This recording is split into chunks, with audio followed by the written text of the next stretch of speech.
त्रिलोचन समकालीन हिंदी कविता के उन शीर्ष पुरुषों की प्रथम पंक्ति में आते हैं जिन्होंने अपनी गहरी रचनात्मक निरंतरता से पिछले 50 वर्ष की लगभग सभी काव्य पीढ़ियों को प्रभावित किया है।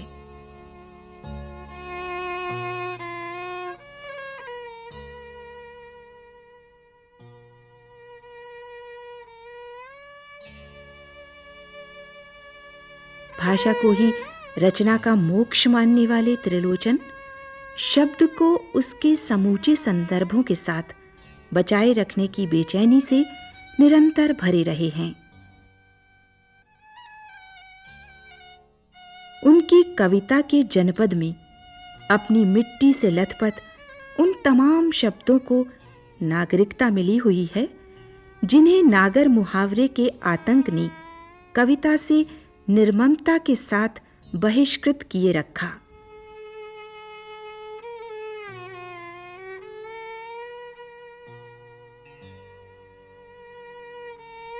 त्रिलोचन समाज के सतत प्रवाहित जीवन को देखते हैं और उस जीवन के अंदर से बहुत शांत ढंग से प्रतिबद्धता की कविता के जो इडियम्स हैं उनसे बचते हुए, और वो सायास भी नहीं बचते हैं क्योंकि वो तो बचे हुए हैं उनसे मुक्त रहते हुए वे अपनी मनुष्य के प्रति, समाज के प्रति, जीवन के प्रति अपने जो निष्ठा है और उसके अंदर वो जो सुंदर चाहते हैं, वो जो घटित होना चाहते हैं, उसमें जो एक कवि स्वप्न को विकसित होते देखना चाहते हैं, वो कवि स्वप्न प्रकृति की, हमारी कृषि सभ्यता के उपकरण, उपादान, हमारी आम बातचीत की भाषा, हमारे जीवन के झोपड़े, किसान, मगही, मेहरा, इन सब के बीच में से वो इन सब चीज़ों का उत्खनन करते हैं। और इस दृष्टि से वो उनकी उपस्थिति आज हमारे बीच एक बहुत गहरा अर्थ रखती है। सीधी है भाषा बसंत की। प्रकृति के बिंबों को परिवर्तन की प्रतीकात्मकता से नाथने का सामर्थ्य त्रिलोचन में अद्भुत है। लगता है जैसे उन्हें फूलों की भाषा आती है।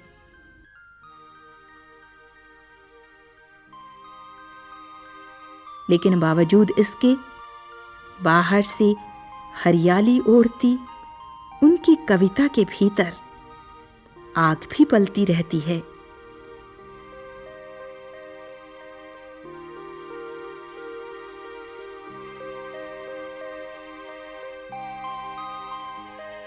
यही वो द्वंद्वात्मकता है जो उनमें गांधी और मार्क्स को एक साथ उपस्थित करती है। लेकिन ये आग सब कुछ को ध्वस्त करने वाली अतार्किक अराजकता के लिए नहीं, बल्कि भूखे आदमी के पक्ष में धधकती है। हमारा आचरण कैसा हो, इसमें गांधी जी मेरे मार्गदर्शक हैं, लेकिन हमारी समझ को सुधारने का काम मार्क्स करता है। तो मार्क्स और गांधीवाद को जोड़ना चाहिए। और बड़े लोग थे ये, और केवल यह है कि इनकी नकल नहीं, जो सहजता हो अपने अंदर, उस सहजता को हम व्यक्त करें, नाटकीयता नहीं, तब वो काम देते हैं। और अकेले किसी से काम इस देश में तो नहीं चलेगा।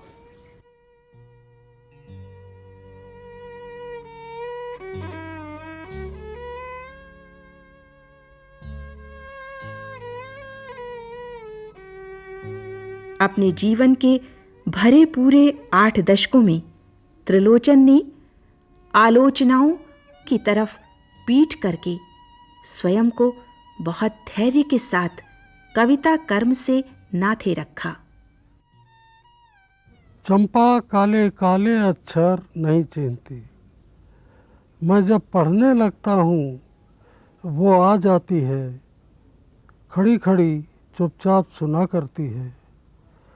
उसे बड़ा अचरज होता है इन काले चिन्हों से कैसे ये सब स्वर निकला करते हैं।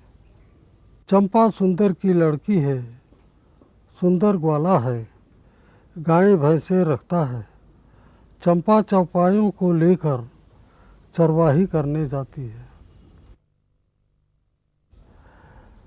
चंपा अच्छी है, चंचल है, नटखट भी है, कभी कभी ऊधम करती है। चंपा कहती है, तुम कागज ही गोदा करते हो दिन भर, क्या यह काम बहुत अच्छा है? चंपा ने ये कहा कि मैं तो नहीं पढ़ूंगी। तुम तो कहते थे गांधी बाबा अच्छे हैं, वे पढ़ने लिखने की कैसी बात कहेंगे? मैं तो नहीं पढ़ूंगी। मैंने कहा कि चंपा, पढ़ लेना अच्छा है, ब्याह तुम्हारा होगा, तुम गौने जाओगी, कुछ दिन बालम संग साथ रह चला जाएगा जब कलकत्ता, बड़ी दूर है वो कलकत्ता, कैसे उसे संदेशा दोगी, कैसे उसके पत्र पढ़ोगी? चंपा, पढ़ लेना अच्छा है। चंपा बोली, तुम कितने झूठे हो देखा। हाय राम, तुम पढ़ लिख कर इतने झूठे हो। मैं तो ब्याह कभी न करूँगी, और कहीं जो ब्याह हो गया तो मैं अपने बालम को संग साथ रखूँगी। कलकत्ता मैं कभी न जाने दूँगी, कलकत्ते पर बजर गिरे। एक अर्धविस्मृत और अर्धजागृत भाषा को अपनी कविता के भीतर समेटकर वे पिछले 8 दशकों से निरंतर और अकेले चल रहे हैं। त्रिलोचन जी के बारे में जो एक बहुत ध्यान देने योग्य बात है वो ये कि उनके वक्तव्य व्याख्यानों को सरलता से दूसरों से अलगाया जा सकता है। जब कोई वक्ता व्याख्यान देता है तो उसके विषय का विस्तार किस तरह से होता है। उदाहरण के लिए अन्य लोग जब व्याख्यान देते हैं तो उनका विस्तार यूकेलिप्टस की तरह होता है, लेकिन त्रिलोचन जी के यहाँ के व्याख्यान का विस्तार एक छायादार भरे पूरे वृक्ष की तरह होता है, जिसमें प्रयुक्त सारे के सारे पद अपने गहरे संदर्भ प्राप्त करते हैं।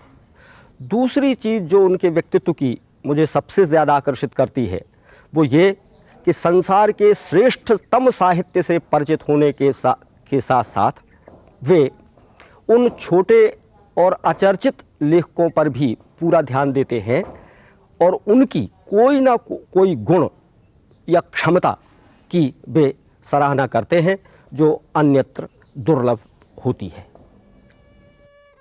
त्रिलोचन हिंदी कविता के जनपद में टहलती पैदल उम्मीद हैं।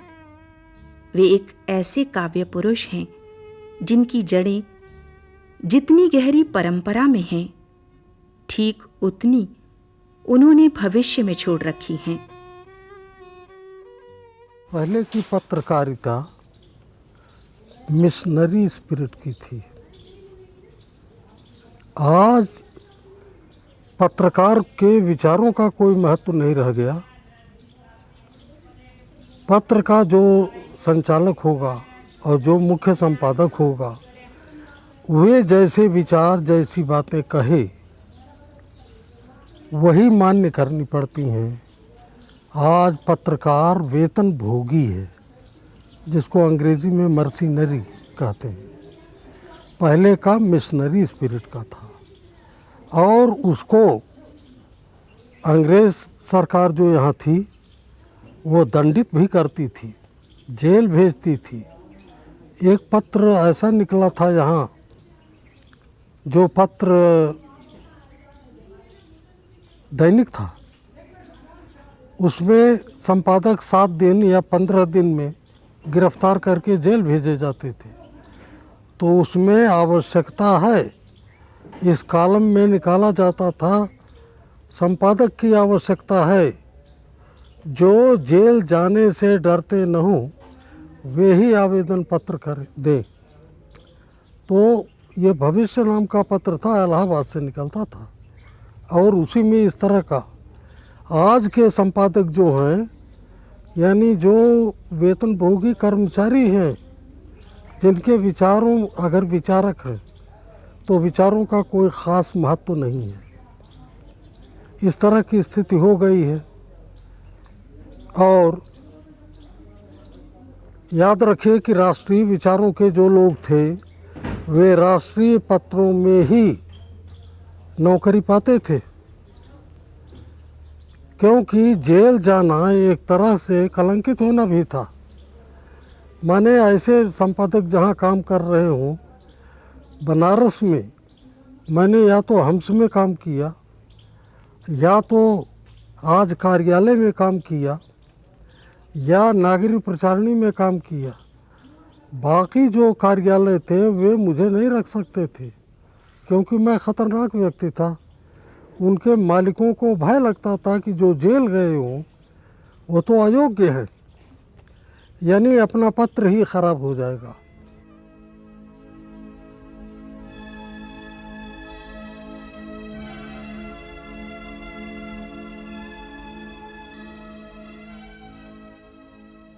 जहाँ तक त्रिलोचन के गद्य का प्रश्न है, अन्य समकालीन कवि गद्यकारों की अपेक्षा ये कुछ अलग है। उसका कारण है त्रिलोचन देहात से आए हुए थे और किसानी पृष्ठभूमि के व्यक्ति थे। अन्य कवि गद्यकार जहाँ अपने गद्य को गमलों की तरह काम में लाते हैं, वहीं त्रिलोचन का गद्य खेतों में उगा हुआ हमें दिखाई देता है, जिसमें कि हमें ग्रामीण जीवन की सारी स्वच्छंदताएं और सारी झलक दिखाई देती है। एक बात और देखी जा सकती है कि देहाती जीवन में जो बतरस का महत्व होता है उसको उन्होंने अपने गद्य में भी उठा लिया है, और इसीलिए अन्य कवि गद्यकारों की अपेक्षा उनके गद्य में एक प्रकार की आत्मीयता भी पाई जाती है, और उसमें जिसे हम रीडेबिलिटी या पठनीयता कहते हैं वो भी उनके गद्य में हमें बराबर दिखाई देती है। गद्य का यह समय है, और गद्य में जो अपने विचारों को संक्षेप में लेकिन साफ समझ में आने वाली भाषा में कहे तो उसकी बात सुनी जाएगी। त्रिलोचन का गद्य इस दृष्टि से भी महत्वपूर्ण है कि मौजूदा दौर जो है, जिसमें कि सूचना प्रौद्योगिकी या जो टेक्नोलॉजी का भयानक विस्तार हो रहा है, उसकी वजह से हमारी जो आंचलिक भाषाएं हैं, बोलियां हैं, उनके बहुत सारे शब्द जो हैं गुम होते जा रहे हैं। मैं कहना चाहूँगा कि एक तरह से उनकी हत्या की जा रही है। वो शब्द भी हमको त्रिलोचन के गद्य में रखे हुए दिखाई देंगे, और आगे चल करके यदि इस युग का हमको अध्ययन करना हो तो वो सारी जो ग्रामीण शब्दावली है जो उनके गद्य में आई है, वो इस मामले में हमारे लिए महत्वपूर्ण सिद्ध हो सकती है। इसीलिए मैं हिंदी वालों से कहता हूँ कि वे उर्दू का गद्य और पद्य दोनों साहित्य पढ़ें। बिना उर्दू अच्छी सीखे नहीं होगा। भाषा का निखार और संवार करने का काम जितना उर्दू में हुआ, हिंदी में नहीं हुआ। इसीलिए हिंदी की भाषा कवियों की भी किताबीपन के पास पहुंच गई है। त्रिलोचन जी पर भी ख़ास ध्यान दिया मैंने, उनकी रचनाओं को भी संगीतबद्ध किया, और मैंने ये पाया कि उसमें उत्तर प्रदेश की लोक संगीत की एक आंचलिकता की जो एक समृद्धता है उसका उन्होंने अच्छा खासा दोहन किया। और इस कार्यक्रम में भी उनका जो गीत है माली के छोकरे बेले के फूल मुझे दे दे, तो इसमें मुझे लगा कि इसमें भी अवधी भाषा के संस्कार इतने प्रबल हैं, इतने प्रखर हैं कि इनका भी उसी रूप से सांगीतिक प्रस्तुतिकरण किया जाए। माली के छोकरे, माली के छोकरे, माली के छोकरे, माली के छोकरे, फूल मुझे ला दे बेले के, फूल मुझे ला दे बेले के, माली के छोकरे, माली के छोकरे, माली के छोकरे, माली के छोकरे।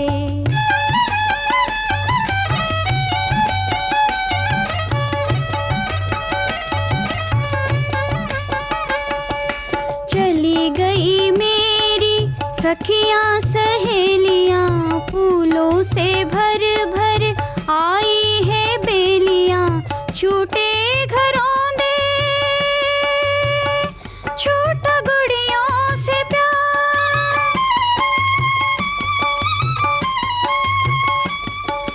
छूट गए खेल खिलौने अपार, पूजा की साध आज मेरे मन जागी है।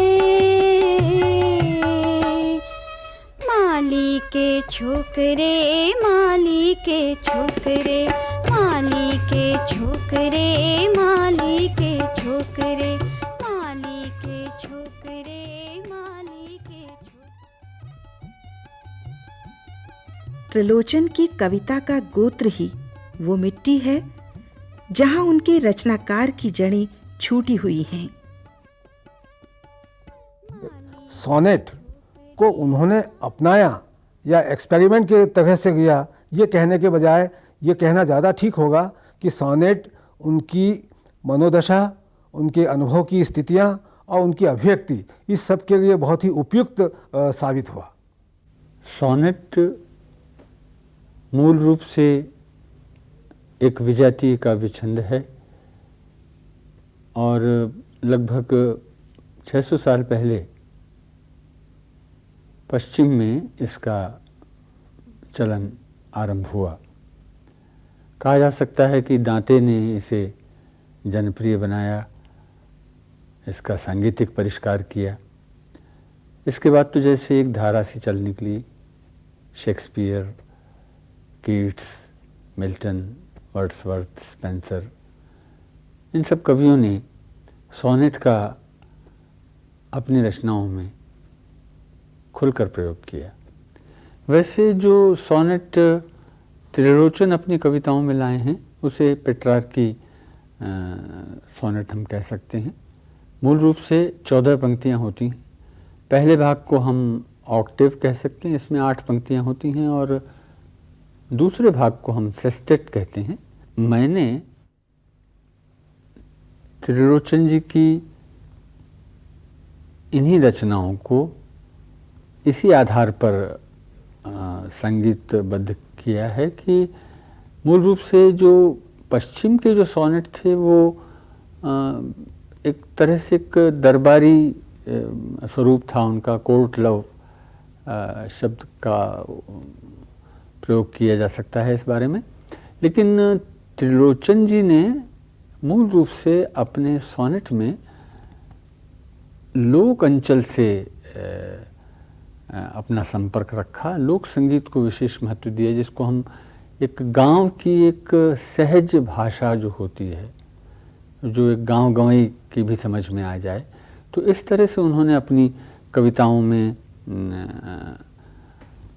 सोनेट का प्रयोग किया। और मैंने भी इस बात का पूरा ध्यान रखा उन्हें संगीतबद्ध करते समय कि वो लोक अंचल तक उसी रूप में, उसके मूल रूप में पहुंच सके और आम लोगों को भी उसका आनंद प्राप्त हो सके।